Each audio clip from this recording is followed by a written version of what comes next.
Welcome, everyone. My guest today is Lead Analyst Logan Mohtashami to talk about the jobs report and where the labor market is heading for the rest of the year, and what that means for mortgage rates. As always, I want to thank our sponsor, Optimal Blue, for making this episode possible. Logan, welcome back to the podcast. It is wonderful to be here, Sarah Wheeler, in Boise. I'm about to present in about an hour. Exciting day. It's Jobs Friday. We have a lot to talk about, and again, 2025, man, it's gonna be interesting for the labor market for sure. It is. Okay, so let's recap what we learned from the jobs report this morning. This the big jobs week, so we were looking for this. So the job openings report is going to come up next week, and that's one of the Fed's key indicators. But this report slightly missed estimates. Revisions were slightly negative.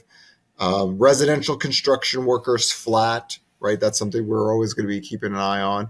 Traditionally, that falls before every recession. Government workers created jobs. The state overrided federal. I think everyone was on the same page that it was going to be next month that you start to see the government workers get laid off. And if everything stays constant, you're going to have lower job growth in that sense. If they start to see some retraction, that'll be, a few months. I'm more interested in how the fiscal drain impacts local governments and local contractors going out in the future.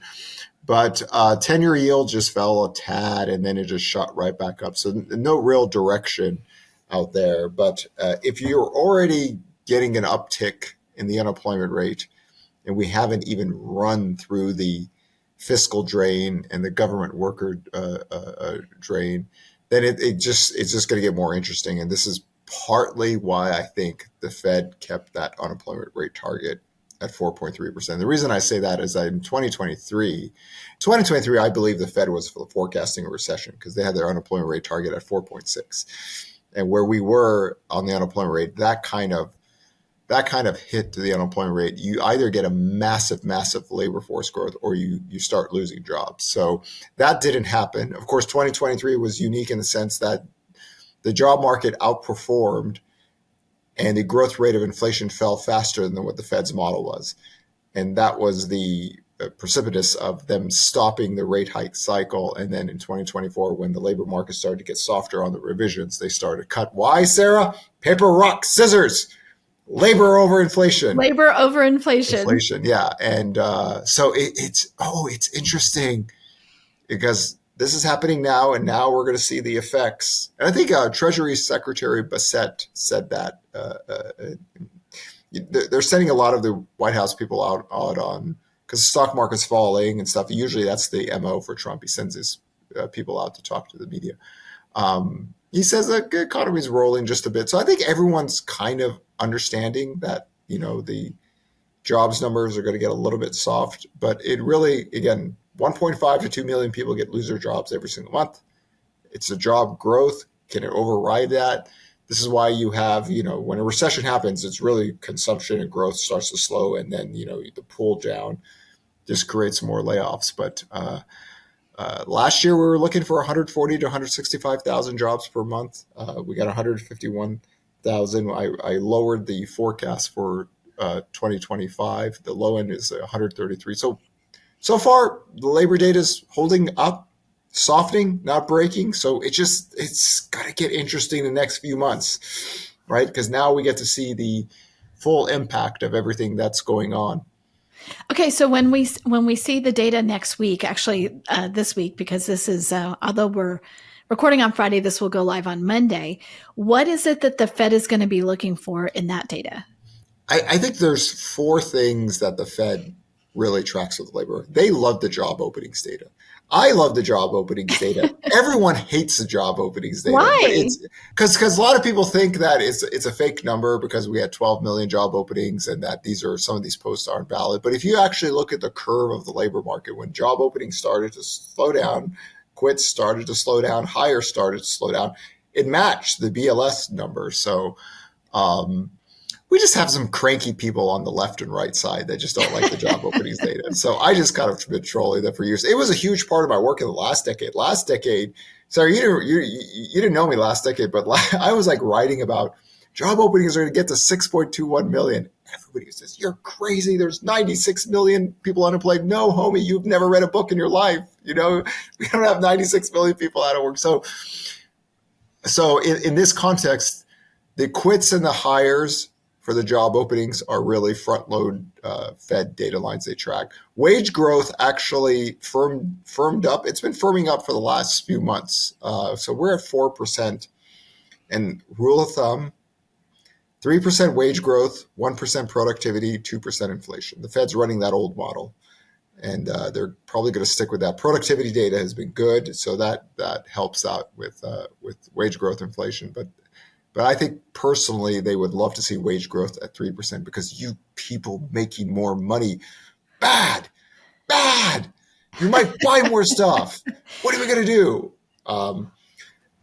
And of course, when we think about the labor force growth, if we're not bringing more immigration in, then in that sense, if the population growth is slowing down, labor force growth slowing down, this is the whole Dorian Gray labor market thing that we talked about post the COVID-19 recovery. It's much different now than it was in previous, because if the baby boomers are leaving, they have to be replaced. That's a wash. So you need population growth to pick up or labor force growth to pick up, or you're just going to have a natural lower labor pool to work with. It can increase the unemployment rate if you have a higher labor force looking, but if it decreases, then it's something the Fed has to probably account for if it is true, if we're getting less immigration. How does that really impact the data? Do they really want to fall 100% in love with the unemployment rate at that point? So a lot of nerdy technical things to look at in the future. But again, job openings, quits, hires, wage growth, the unemployment rate, the labor force data, is it picking up? To me, if you're pulling in the low 100s or sub 100s, your unemployment rate's going to tick up. And we'll see how the Fed reacts to it. We're going to have the Fed meeting soon. Waller came out yesterday and talked about, he doesn't see a reason for a rate cut in March, but he does 2 to 3 rate cuts is coming in for housing and everybody in real estate. If you get 1% more rate cut, the curve of the rates can stay lower for a longer period of time, get down towards 6%. In that. So there, again, if we wanted to, if we really, really, really wanted to, we could lower mortgage rates. We just don't want to. So for all the people that get the 10-year yields at 4.24, people that said, nobody's going to buy our debt at 5%, America's broke. God, there's just some cranky loser guys out there. And it's like we haven't hit 5% on the 10-year since 2023, and we were supposed to shoot up higher than that. So I wanted to bring up, so you had you wrote an article yesterday before it came out that said, here are the 3 things to watch: wage growth in the jobs report, wage growth, job growth, and hours worked. You've talked about wage growth. I think you've talked about job growth. What about hours worked? What does that mean? Is that productivity? No, to me, I think the reason why we like to keep an eye on the hours worked is that if you believe that there's softness in your business, you are going to have people work less hours. Right? Okay. So that's why people kind of keep an eye on that. So a lot of people will say we keep an eye on temp work, right, to see if that's an early indicator. But if hours worked is less, and then there's a lot of people who say the U6 unemployment rate is key. U6 unemployment rate is 8%. I think it's absolutely a useless data line. But a lot of people harped on that today, that the unemployment rate is really higher. I would say this: if you look at the unemployment rate for those that don't have a high school education, it went from 5.2 to 6%. Oh, wow. So that's a big, and that thing is very volatile. I mean, it could be just labor force growth picking up, or just a couple of retail sector job losses or bankruptcies. It was 7% in August of 2024 and came all the way down to 5.2%. So definitely some things we want to keep an eye on. But I think it was just kind of a ho-hum report, no clear direction, but we see internal softness. It's kind of the same story of last year.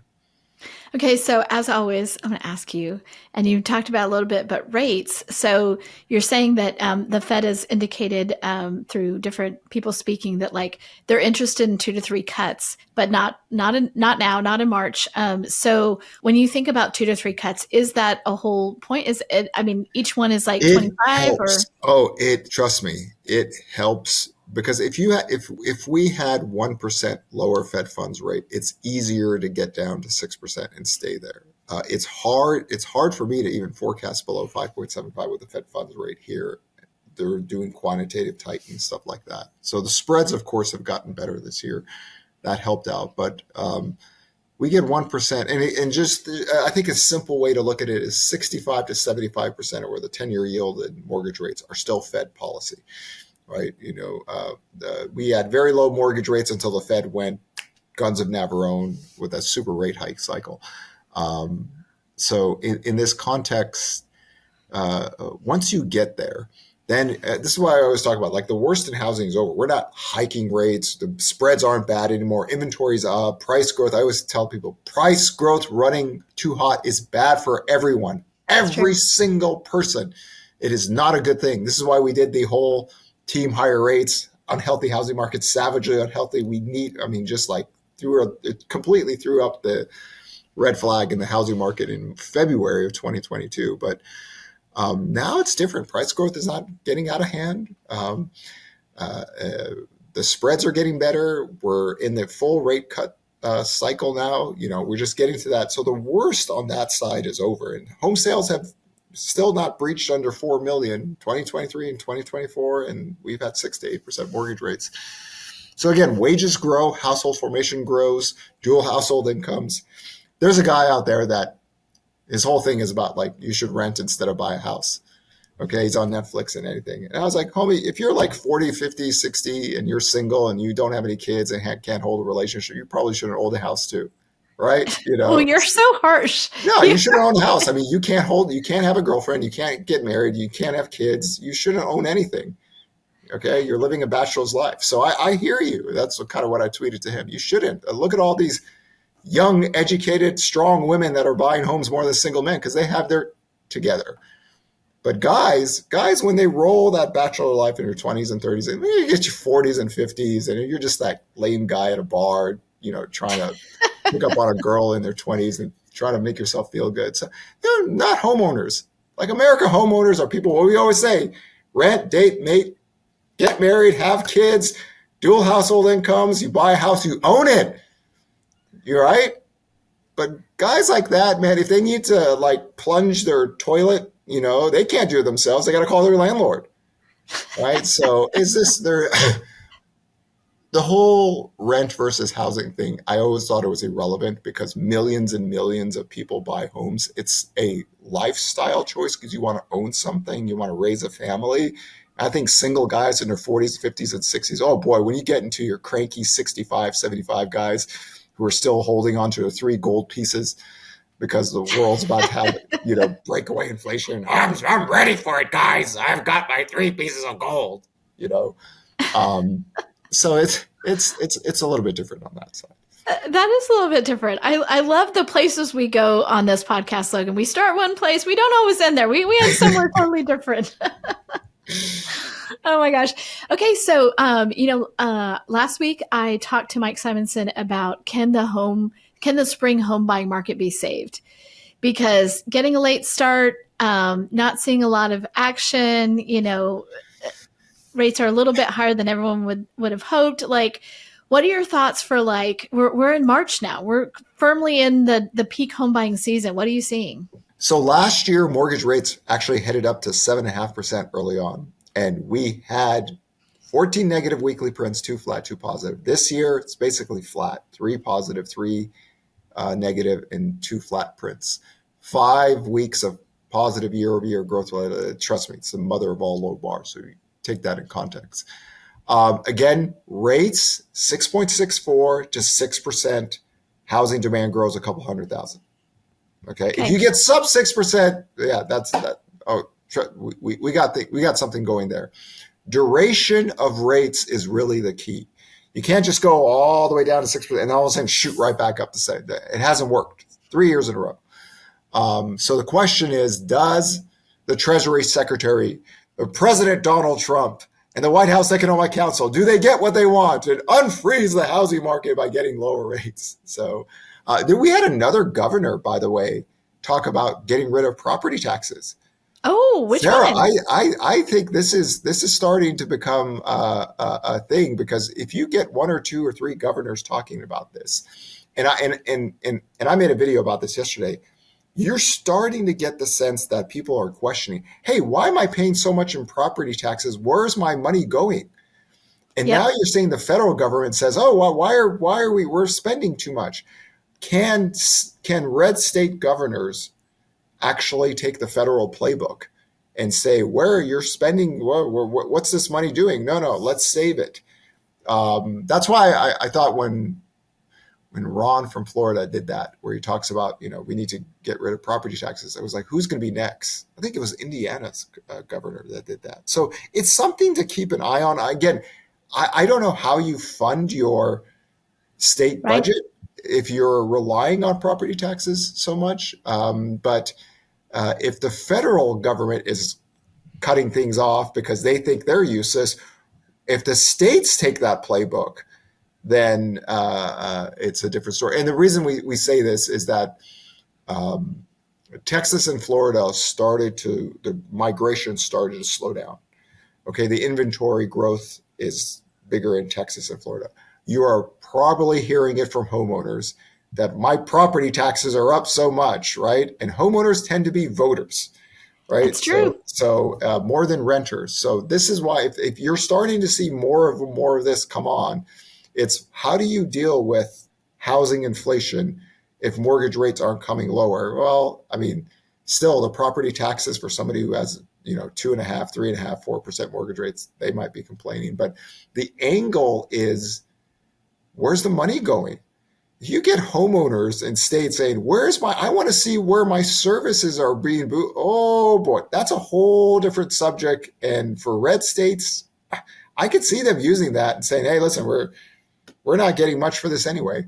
I think Houston had a completely hiring freeze on their city in terms of because of their budget. So this is just something to keep an eye on in the future, because I tell you, if Florida was able to cut property taxes, it's hard to see other red states not do something in that regards, because their voters are going to be, hey, absolutely, Ron does it. You're not fighting for us.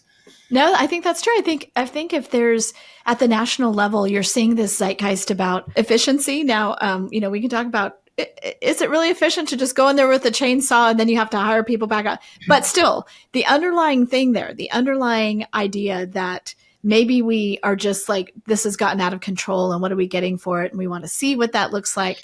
I agree that's in the air. So on the DOGE subject, yesterday news came out that Trump said Musk can't fire people anymore. Right. Okay, so there's 2 ways to look at this. Number one, he's already done bulk of the firing, so he doesn't need to do it anymore. Or it really is coming back to Republicans in states. These town hall meetings don't turn out right, right. and you They're get a lot of pressure. complaints. So I don't know which side of the coin it is, but Trump basically shut down Musk until probably a little bit later. And again, when you do something drastic in the sense that something that hasn't been done in a very long time, the initial impact is, people are just going to, all of a sudden they were working and now they're not working. So you're going to get a pushback, of course. But I'm more interested to see if the states start taking that role. Well, and I think what's interesting to me about the Florida rolling back property taxes, they have so many visitors, they have so much tourism. It feels like they could probably make that up in different ways. Sales tax, I don't know. In Texas, I'm like, okay, well, how do you do that? And maybe what you do though is that you cap it at a certain amount, because for a long time we had very stable home prices in Texas. We didn't have that big run up. People didn't have, couldn't use their house as an ATM machine because it just didn't appreciate like that. It just was like you bought a house and when you sold it, 7 years later, you hope you got a little bit more. And now, we've had that run up since COVID. And so I think that's where the pain is it, especially in Texas, like we've just, that's a new thing was like my house is appreciating so fast and we have these kind of very high property taxes. So there's the pain there. So I think there's some things they could do on that, but it'll be interesting to see what, what the sentiment is. Let's all have like a real honest conversation here. Okay, let's do it. The whole system is really rigged for housing, right? I mean, now that you look at it, all these homeowners are sitting on tons of equity. They're at fixed debt costs, rising wages. They tend to be homeowners. Prop 13 in California, right? For all the complaints at it, nobody's ever going to like change that in terms of reversing it, right? Could you imagine what happened in California if they reversed Prop 13 and everybody's everywhere is going to look so much cheaper to live in. When homeowners get grumpy, politicians tend to listen, right? When renters, not so much, just because of the voting profile. So it isn't shocking to me that Florida's talking about it, getting rid of property taxes, but it is the domino effect is something out there. Because think about it, we always, at least I always talk about housing is a total PITI cost, right? Principal, interest, taxes, insurance. Mortgage rates are one variable.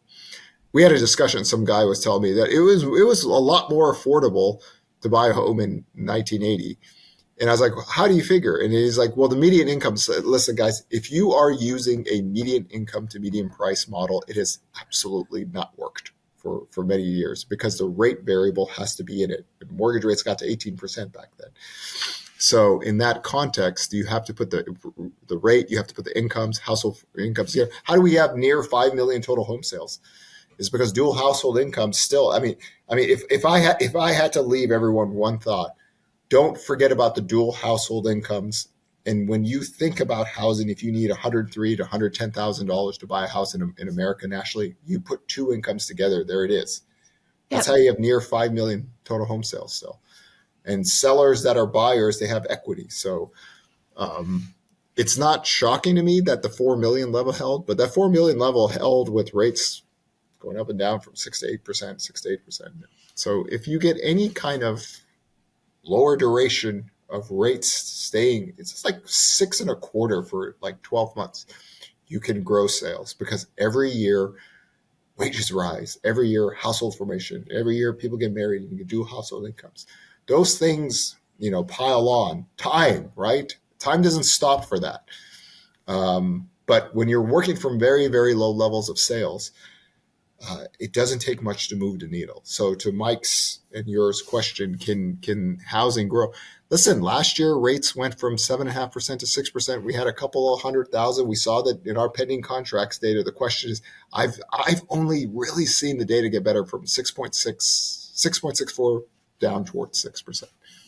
So where are we right now today? I think we're at 6.75, 6.80. So we're just still above it. So we're not in that category. But I mean, think about, 2 months ago, people were like, 8% mortgage rates, 5% 10-year. That was it, and I was like, you guys are really bullish on the economy. Like, you're super bullish. That's awesome. I'll take it. And they're like, what do you mean? I said, you can't be a higher bond yield person unless you think the economy is going to outperform. And every year we have channels, right? The forecast all has channels because how I operate, I don't care about mortgage rates. I care about where I think the 10-year yield can move. So you take the Fed fund policy. Are they doing quantitative tightening? What's the economy growing? And look what happens. The ranges are kind of here. And every year we have like a growth scare and bond yields fall. And then the economy picks up, bond yields. That's how it's worked. Sarah, since the Peloponnesian War, and I've shown you those charts, it goes back to 3000 BC. I knew we were going to get a Peloponnesian War reference. I knew it. Yes. Just given that vibe today. Well, Logan, thank you so much for being on. Appreciate you walking us through the jobs report, but also labor and what to expect for the rest of the spring. So appreciate you. Hope you have a great event there in Boise. Yeah, it'll be fun. Love this city. It's awesome. All right, talk soon.